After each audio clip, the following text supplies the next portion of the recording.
My name is Lily. I live with Emily, who I now consider like a real sister for certain reasons. My parents passed away in an accident right after I started high school. Since then, I've been living with my brother, Owen. To be honest, I've always hated Owen. Ever since we were kids, Owen would bully me. He'd pull my hair, mess it up, and even broke my cherished toys. He'd laugh at me when I cried. Violence was the norm, and I had to endure his constant snide remarks. I've hated Owen since childhood. If Owen ever needed my help in the future, I'd probably abandon him. Owen is a selfish person who always thinks he's the best and hates losing.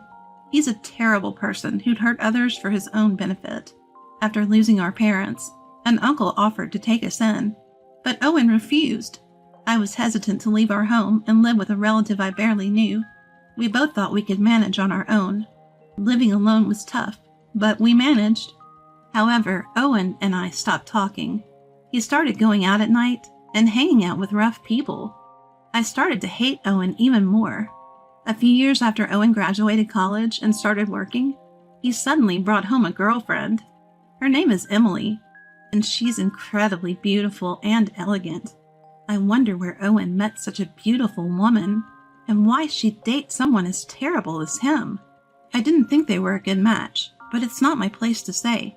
Emily said she'd be moving in with us. Isn't this a bit too sudden? Is Emily really okay with this? I had to ask. I'm fine with it, but are you sure you're okay, Emily? We had a little disagreement with my dad, but my mom said it's an experience. If her dad thinks it's reasonable, and they've all agreed, then I have nothing more to say. And so, a beautiful woman named Emily moved into our home. After living with her for a few months, I realized she's an amazing person. She took over all the household chores that I had been doing. At that time, I had graduated high school but hadn't gone to college. I had no ambitions and was used to doing housework. Above all, I didn't have the confidence to do housework while going to university. But Emily encouraged me to find my passion, saying it's never too late. Ever since my parents passed away, my life had been a cycle of chores and school. I'd wake up, make breakfast, do laundry, go to school, and then come straight home to clean and make dinner. I didn't have time for friends or part-time jobs. I was living like a mom during what should have been an exciting time in high school. I didn't even have a boyfriend. Not that I was interested. Until Emily pointed it out, I hadn't realized I had no hobbies or passions. Looking back at my high school life, I felt a bit lonely. I remembered talking with friends in middle school about wanting to get part-time jobs and boyfriends in high school. I decided to reconsider my future. I thought I'd start with a part-time job, but I didn't want to leave all the housework to Emily, so I helped her whenever I could.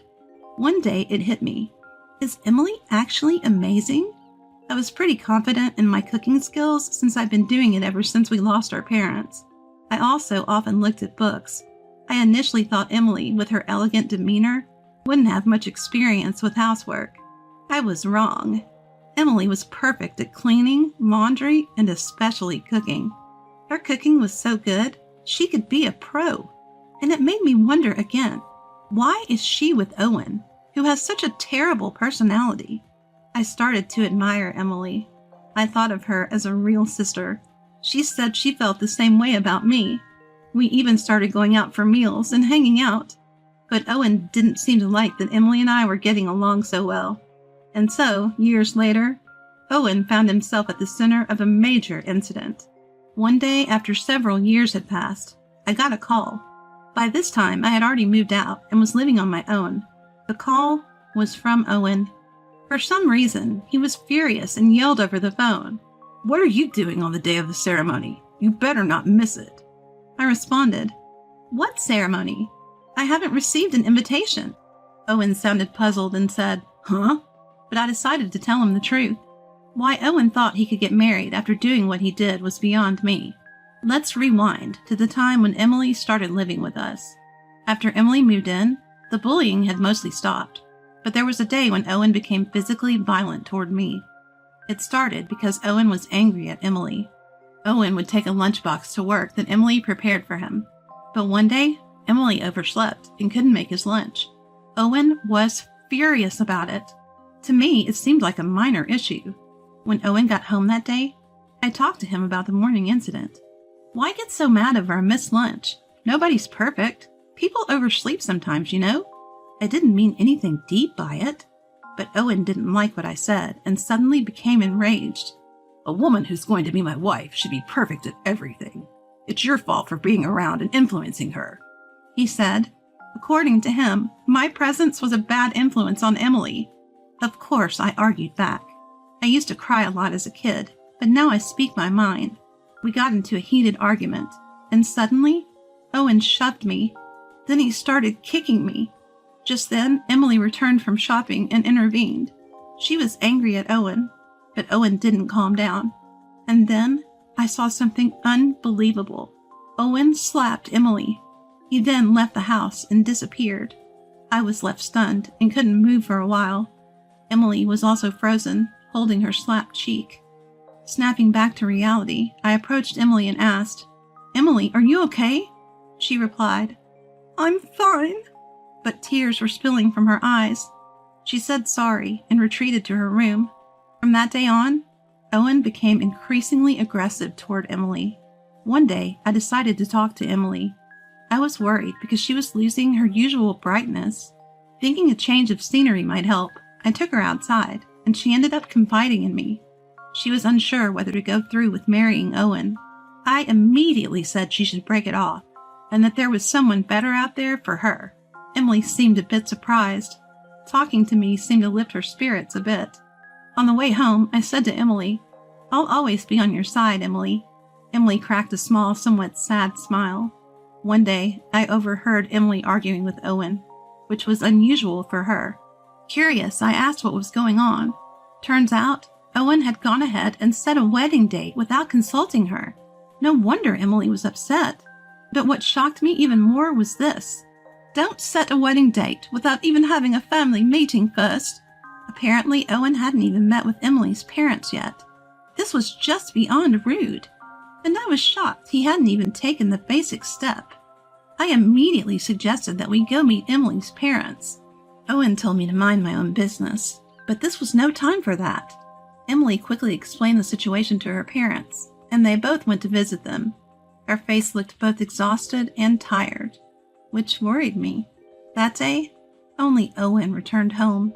I had a hunch about what happened, and sent Emily a text. After a while, she replied, and we met up at a nearby cafe to discuss what had transpired. Long story short, her parents had objected to the marriage. I continued listening to the story, thinking that it must be so. I listened as she explained that Owen had set the wedding date without meeting them, and had been treating her poorly recently, so they couldn't allow their daughter to marry him. Yet Owen had already informed his workplace about the wedding date and even booked the venue, so he was in a tight spot now. I felt embarrassed for him. Emily's parents obviously didn't have a good impression of Owen. For the time being, Emily decided to stay at her parents' home to think things over. She said she wanted to think alone for a while. Owen objected, of course, but he was persuaded by her parents and returned home alone. I asked Emily if I could meet her parents. She was puzzled but agreed since I insisted. Later, I met with Emily's parents and apologized for Owen's rudeness. They were quite surprised, not just by the apology, but that someone as considerate as me could be related to Owen.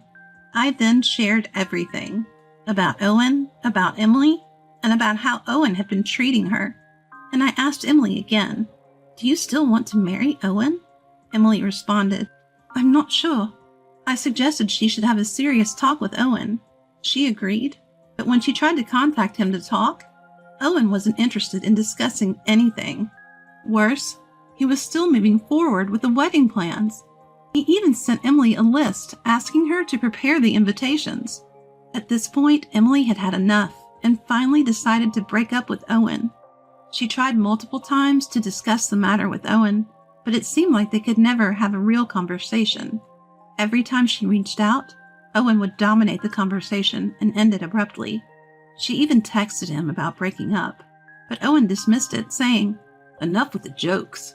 Just prepare for the wedding." And so, the day Owen unilaterally decided would be their wedding day arrived, and Emily contacted me in a fury. I couldn't help but marvel at how well Owen had planned the wedding without giving it much thought, and I gave him a piece of my mind. You never took your conversations with Emily seriously, and honestly, I can't fathom why you think you can get married. No one's coming to this wedding. Plus, you quit your job without telling anyone? You've lost all credibility. With that, I hung up the phone. That's right, Owen had quit his job without telling anyone. Emily found out about this during an incident, and Owen had contacted her as well. Emily and I were together at the time, expecting his call. This is because I thought I would definitely get a call. What's going on? Why aren't you coming? Why isn't anyone coming? I've told you multiple times that I want to break up. You never listened. You even went ahead and planned a wedding, so I thought you might as well go ahead with it. Emily finally told Owen everything. She hadn't sent out invitations because she didn't want to get married. But he had told people at work about the date, so she contacted them to cancel the wedding to avoid causing them any inconvenience. That's when she first heard that Owen had quit his job. She intended to talk to Owen again, but given his usual attitude, she decided to let it go, saying, "Goodbye," and hung up. After hanging up, Emily looked relieved and refreshed. She apologized to me, but I was more than satisfied with the outcome. In the end, Owen had brought this upon himself. He never took his relationship with Emily seriously and made all the decisions on his own. If he had taken the time to have a serious conversation with Emily, things might have turned out differently. But that's neither here nor there now. Emily has been worried about living alone, but I had anticipated this and had already decided to move out and live on my own. I had even finalized the lease and just needed to move. Later, after moving, Emily and I continued to be as close as best friends. I told her I would miss her as if she were my sister, but she assured me there was no need to part ways. Since then, we've gone out for meals, hung out, and even traveled together. I spent my days working part-time, trying to find what I really wanted to do. Emily, being the incredibly capable and thoughtful person she is, also started a part-time job where I worked. Emily is the whole package: beautiful, talented, and incredibly considerate. She quickly became popular at work. One day, Emily mentioned she might be getting stalked by someone. Given how amazing she is, it wasn't surprising. Worried, I decided to accompany her home whenever possible. Then one day, it happened. Emily was attacked on her way home. I couldn't be with her that day because I was sick. I thought the stalker had given up, but it turns out they were just waiting for Emily to be alone. She was almost dragged into an alley, but a passerby happened to rescue her. Emily was surprised to see the person attacking her. It turned out to be my older brother, Owen. Owen was arrested. I heard about it the next day. During police questioning, Owen admitted he had been stalking Emily, waiting for an opportunity. He acted because I wasn't there to protect her. Hearing this broke my heart. As much as I despised Owen, I never thought someone from our own family would commit a crime. Emily was shocked, of course, but I was even more devastated. I apologized to Emily and her parents and thanked the person who saved her. Emily's parents were very kind to me. "If you don't mind, would you like to live with me?" But I decided to move out for now and return to my parents' house. It was empty now that Owen was arrested, but I couldn't bear to leave a house filled with memories of my parents and childhood. Emily suggested we could live there together. After some thought, I accepted her offer. So here we are, living together in my old home. Today, we're visiting my parents' graves. Emily came with me. In front of my parents' tombstones, I silently apologized for Owen's crime and my failure to stop him, all because I couldn't stand him.